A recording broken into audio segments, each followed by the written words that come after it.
You've been injured in Ontario. What are your legal options? Today, I'm going through what your legal options are after you've been injured. I'm going to give you some advice that will hopefully be helpful. I'm Natalie Gerry, the principal lawyer and founder of Gerry Law. I help injured people get the compensation that they deserve for their injuries.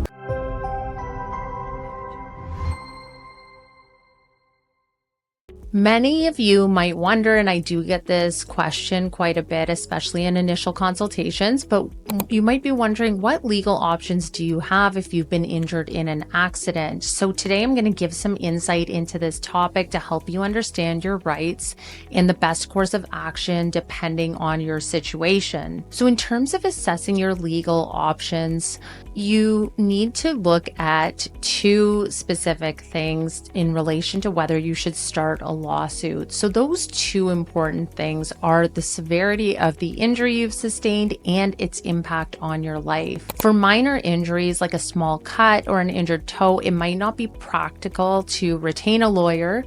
In these cases, you may be paying the lawyer on an hourly basis as opposed to the contingency basis because of the potentially small recovery in that kind of case. You could hire a paralegal to assist you with that type of case if you wanted, and there are options for starting small claims under $35,000.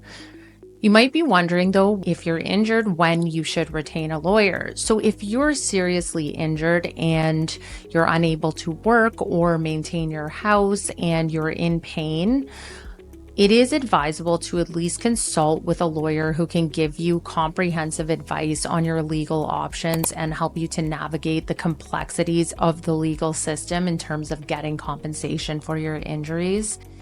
In personal injury law, you can sue either a person or a corporation depending who's responsible for the accident. In about 95% of the cases that come to my office, there is an at-fault party with insurance coverage, but sometimes there is no insurance coverage. It really depends on the type of matter.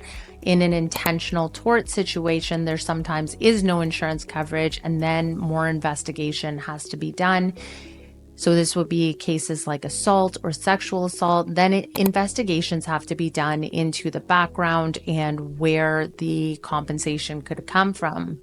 People are reluctant to sue their neighbor or a personal friend, even if they did slip and fall at their house or they were in a car accident where that friend or even family member was the driver.